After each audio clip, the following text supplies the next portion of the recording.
Bharatiya Janata party की fire brand युवा नेत्री उज्जवल गुप्ता से भारत 24 के संवाददाता देवाशीष शर्मा ने खास बातचीत की है। उज्जवल गुप्ता ने महिलाओं को लेकर बताया लगातार कैसे महिला सशक्तिकरण का सपना साकार हो रहा है और कैसे आज हर तरफ महिलाएं अपना पताका फहरा रही हैं। ये खास बातचीत देखिए। भारत 24 के साथ आज फिरोजाबाद की एक ऐसी शख्सियत मौजूद है जो कि परिचय की मोहताज नहीं है। हमारे साथ आज एक ऐसी समाज सेविका जिन्होंने समाज सेवा से अपनी पारी शुरू की और आज राजनीतिक सफर पर हैं और राजनीति की बात करें तो भारतीय जनता पार्टी महिला मोर्चा की आप जिला उपाध्यक्षा हैं। उज्जवल गुप्ता जी, आपका स्वागत है मैडम भारत 24 में। बहुत बहुत धन्यवाद भाई साहब। धन्यवाद भाई साहब अपने चैनल पे बुलाने के लिए मुझे। क्या लगता है जिस तरीके से आपने एक समाज सेवा का आपका एक थीम था फिरोजाबाद के अंदर समाज सेवा के लिए, क्योंकि युवाओं के अंदर आप एक खासा चेहरा थी जो कि लगातार सोशल प्लेटफॉर्म के माध्यम से धरातल पर तमाम काम करती थी, लेकिन समाज सेवा के बाद अचानक राजनीतिक पारी की आवश्यकता क्यों पड़ी? देखिए, समाज सेवा तो मैं करती थी, ये बात सही है कि जो वंचित शोषित वर्ग हैं समाज के, उनके लिए खासा कार्य करना मुझे पसंद है। साथ में क्योंकि मैं लीगल बैकग्राउंड से हूँ तो मुझे पर्यावरण और जानवरों के लिए भी उतना ही लगाव है। तो लेकिन बात ये है कि समाज सेवा का जो एक अच्छा रूप होता है वो एक राजनीति होता है। अब आप खुद देखिए ना, जो हमारे बीजेपी के प्रधानमंत्री मोदी जी हैं या योगी जी हैं, तो वो भी एक राजनीति में होके समाज सेवा ही तो कर रहे हैं। और जो हमारी पार्टी के बीजेपी के फाउंडर हैं पंडित दीनदयाल उपाध्याय जी, तो उन्होंने क्या बात की थी? उन्होंने अंत्योदय की बात की थी। अंत्योदय का मतलब ही यही होता है कि जो अंतिम पायदान पे बैठा हुआ व्यक्ति है उस तक सारी मूलभूत सुविधाएं पहुंचनी चाहिए। तो जो हमारा पार्टी का फिलॉसफी है वो समाज सेवा क्या ही है, वो एक डर्टी पॉलिटिक्स का है ही नहीं। तो उसी से मैं भी उसी से प्रेरित हूँ। समाज सेवा, देखिए, आप एक नॉर्मली समाज सेवा करते हैं, आप कितने व्यक्तियों तक लाभ पहुंचाएंगे? और अगर आप राजनीति के थ्रू करते तो आप मान लीजिए 1000 लोगों का आप फायदा कर सकते हैं, 1000 की जगह 1 लाख का फायदा कर सकते हैं राजनीति में स्टार्टिंग करके। तो वही से मैं प्रभावित हुई और मैंने राजनीति ज्वाइन की। राजनीति में आज आप हैं, तो राजनीति में आज आने के बाद, क्योंकि पहले जब आप समाज सेवा करती थी तो कुछ पाबंदियां नहीं होती थी, लेकिन आज राजनीति में आकर कुछ पाबंदियां होती हैं कि हमें उस पार्टी के साथ नहीं जाना है या उस पार्टी के साथ नहीं। तो आज किस हद तक आपको ऐसा लगता है कि वो समाज सेवा का आज जो आपने बीड़ा उठाया था वो किस हद तक पूरा हो रहा है, और आज उज्ज्वला गुप्ता किस हद तक समाज सेवा का जो बीड़ा उठाया था वो कैसे राजनीति में पूरा हो रहा है? देखिए, मुझे लगता है कि मैं जितना बीड़ा मैंने उठाया था समाज सेवा का, वो राजनीति से मुझे उसका लाभ और मिला है, वो और बढ़ चढ़ कर हो रही है। क्योंकि देखिए, आप समाज सेवा पहले करते हैं, क्योंकि मैं समाज सेवा जब करती थी व्यक्तिगत रूप से करती थी, एक एनजीओ खोल के मैंने नहीं किया था। तो जब आप व्यक्तिगत रूप से करते हैं तो आप कितना लोगों का करेंगे, वही मैंने आपसे बोला कि नंबर आपके ऐड हो जाते हैं। फिर आप राजनीति में एक अच्छी पार्टी के साथ आप जुड़ते हैं जो खुद समाज सेवा को महत्व देती है, तो आप उस पार्टी के बैनर तले जब आप काम करते हैं तो आपको रोकने वाला भी कोई पैदा नहीं है।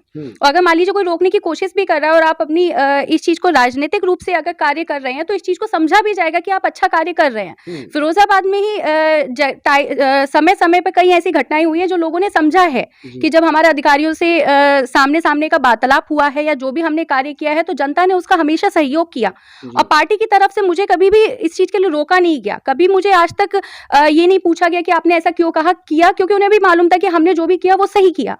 अच्छा, कैसे मोटिवेशन मिलता है, क्योंकि एक महिला हैं आप और महिलाओं को अक्सर घर में ये कहा जाता है कि आप घर पर रहिए, तो कैसे ये सब होता है घर से निकलकर राजनीति करना, समाज सेवा करना, कैसे ये सब आप करती हैं, कैसे समय मिलता है और कैसे आखिरकार ये महिला होते हुए इतनी सारी जिम्मेदारियां निभाना, कैसे ये सब करती हैं? सर्वप्रथम तो ये मेरी पारिवारिक जो शुरुआत हुई है वो मेरे घर से ही स्टार्टिंग हुई है। मेरी माताजी से मुझे प्रेरणा मिली है। जो मेरी माताजी हैं उनको आज फिरोजाबाद में कई लोग जानते हैं कि उनका जो व्यवहार रहा है वो भी एक व्यक्तिगत रूप से कितना कार्य किए हैं लोगों के लिए, सबको पता है इस चीज़ के। तो वहीं से मुझे प्रेरणा मिलती थी जब वो घर बैठ के किसी भी शोषित वंचित के लिए रोती थी या उन्हें दुख होता था कि उसके लिए कोई वंचित किसी जीव जंतु के लिए भी उन्हें दया आती थी।